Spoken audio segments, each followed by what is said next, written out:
परिमेय संख्याओं का जो चैप्टर है वो पढ़ने से पहले हमें कुछ बेसिक जानकारी लेनी होगी, जैसे योग, बाकी, गुणा और भाग कैसे करने हैं। वैसे साधारण योग, साधारण बाकी तो लगभग बच्चों को आते ही होंगे, लेकिन कुछ बच्चों के साथ प्रॉब्लम होती है कि माइनस की संख्या आ गई और प्लस की संख्या आ गई, उसको सब्ट्रैक्ट कैसे करें, उसको ऐड कैसे करें। तो उसके लिए हम बात करते हैं, आज चारों संक्रियाओं की बात करेंगे। तो सबसे पहले हम बात करेंगे किसकी, योग के लिए, या मैं कहूँ एडिशन के लिए। एडिशन के लिए बात करेंगे कि ऐड कैसे करना है। मैं लिखता हूँ एक एग्जाम्पल और उसी से हम करते हैं शुरुआत। पहली बात करता हूँ मैं 2 + 3, साधारण योग है, आप कहेंगे कि 5 होगा, ठीक है। हम बात करें किसकी, संख्या रेखा की। ये हमारी क्या है, संख्या रेखा है।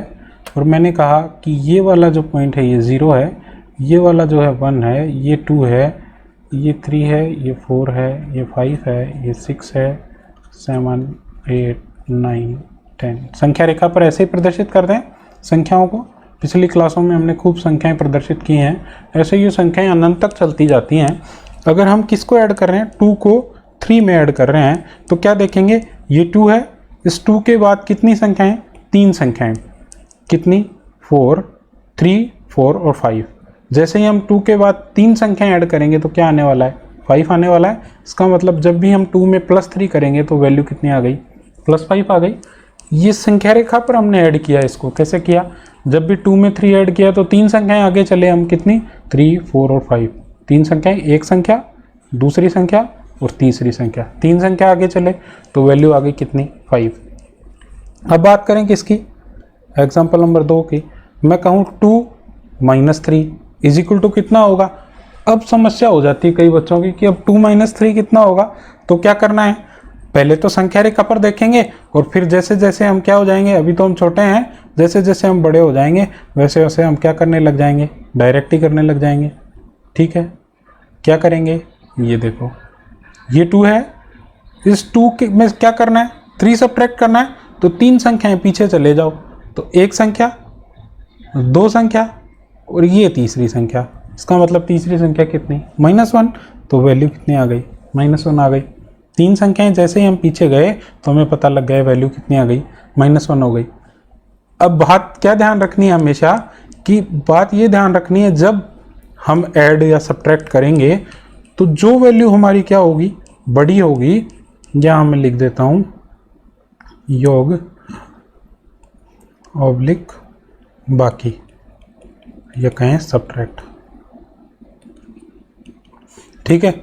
तो क्या जब भी अगर बाकी नेगेटिव संख्या अगर बड़ी है, जैसे ये -3 है, ये 2 से 3 तो बड़ा ही है, इसका मतलब वैल्यू कैसी आएगी, नेगेटिव वैल्यू आएगी। हमें ध्यान रखना है वैल्यू कितनी आई, -1 आई। एक एग्जांपल की और बात करते हैं। मैंने कहा कि ये जो -1 है इसमें हमें कितना ऐड करना है, +5 ऐड करना है।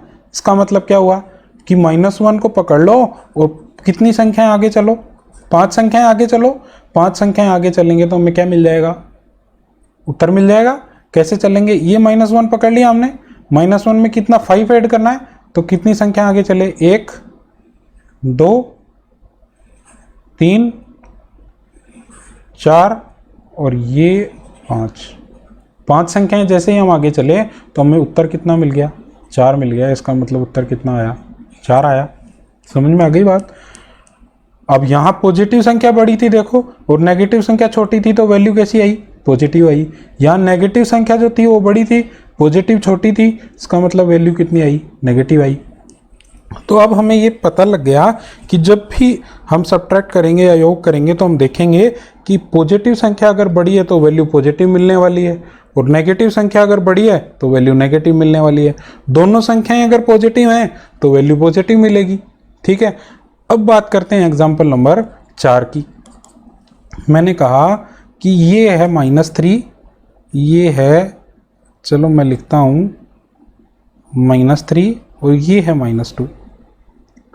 अब -3 और -2 तो क्या करना, अरे -3 को पकड़ो और क्या करना, -2। इसका मतलब नेगेटिव डायरेक्शन में क्या करना है, 2 स्थान पीछे चलना है। ठीक है, अब इस संख्या रेखा पर तो हमारे पास -2 तक की संख्याएं हैं, तो हम संख्या रेखा और बना लेते हैं एक, ये वाली संख्या रेखा बना लेते हैं। और मैंने कहा ये 0 है, ये -1 है, ये -2 है, ये -3 है, ये -4 है, ये -5 है, ये -6 है और ये -7 है। क्या करना है, -3 और फिर चिन्ह कैसा, नेगेटिव चिन्ह। इसका मतलब किधर चलना है, ऋणात्मक दिशा में चलना होगा, नेगेटिव संख्या की तरफ चलना है। ये -3, इस -3 को पकड़ लिया और 2 संख्या पीछे चले जाओ, 1 और 2, तो वैल्यू कितनी आई, -5। यहाँ क्या देखी खास बात, अगर दोनों संख्याएं ऋणात्मक हैं तो वैल्यू कैसी आ रही है, नेगेटिव आ रही है, ऋणात्मक आ रही है। इसका मतलब ये चारों बातें आपको हमेशा ध्यान रखनी है कि अगर दोनों संख्याएं पॉजिटिव होंगे, ये भी पॉजिटिव और ये भी पॉजिटिव, तो वैल्यू कैसी, पॉजिटिव। अगर बड़ी संख्या नेगेटिव है तो नेगेटिव, अगर बड़ी संख्या पॉजिटिव है तो वैल्यू पॉजिटिव, अगर दोनों संख्याएं नेगेटिव हैं तो वैल्यू कैसी मिलेगी, नेगेटिव मिलेगी। ये तो हो गई हमारी संख्या रेखा की बात कि संख्या रेखा पर हमें ऐड और सब्ट्रैक्ट कैसे करने होते हैं। अब हम एक एग्जांपल की और बात करेंगे। ये तो क्या थी, छोटी छोटी संख्याएं थी, इसलिए हमने इनको संख्या रेखा पर प्रदर्शित कर दिया। अगर हमारे पास बड़ी संख्या आ जाए तो हम संख्या रेखा पर प्रदर्शित नहीं कर सकते। तो फिर हमें क्या करना होगा कि ये आइडिया या ये विचार अपने दिमाग में आना चाहिए कि हमें सब संख्या रेखा की ज़रूरत ही नहीं है। हम क्या करेंगे, डायरेक्ट ही ऐड और सब्ट्रैक्ट कर देंगे। कैसे कर देंगे, एग्जाम्पल मैंने लिखा कि ये है 15 और ये है 14। अब भाई संख्या रेखा पर 15 और ये 14, ये संख्याएं लिखना, इतनी संख्याएं प्रदर्शित करना और फिर एक एक पीछे आगे चलना। अब 15 लिखोगे, 15 को पकड़ोगे और फिर 14 संख्याएं आगे चलोगे, तो कितनी सारी संख्याएं, कैसे ऐड होगा, नहीं होगा। इसलिए ऐड करने का क्या करना है हमें तरीका, इसको तो हम ऐड करना जानते ही हैं। क्या करेंगे, ऐसे लिख देंगे आराम से और ऐड कर देंगे। कितनी आई वैल्यू, 29 आ गई। ठीक है, अब एग्जाम्पल नंबर दूसरा लेते हैं।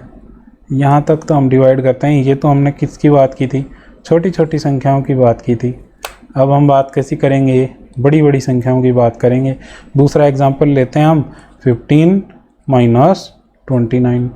अब बताओ, अब बड़ी संख्या आप संख्या रेखा पर प्रदर्शित कर सकते हैं क्या, नहीं कर सकते।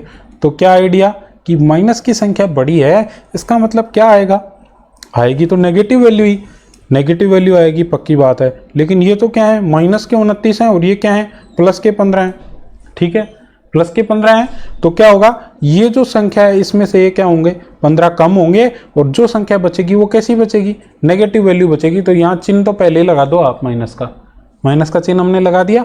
अब क्या करें, ये कर दें, 29 में से क्या घटा दें हम, 15 घटा दें। ठीक है, 29 में से क्या किया, 15 कम किया, तो वैल्यू कितनी आई, देखो 14 आई क्या, तो वैल्यू कितनी आ गई, 14 आ गई। अरे माइनस का 14 आ गया। फिर एक एग्जांपल की बात करते हैं। मैंने लिखा माइनस का 14 और प्लस किया 29। अब क्या होगा, अरे प्लस की वैल्यू है, बड़ी है, इसका मतलब वैल्यू कैसी आएगी, प्लस आएगी। और जो नेगेटिव वैल्यू छोटी है वो क्या हो जाएगी, इसमें से कम हो जाएगी। तो 29 सब्ट्रैक्ट बाय 14, तो कितना बच गया, 15 बच गया क्या, 15 आ गया, अरे आ गया ना।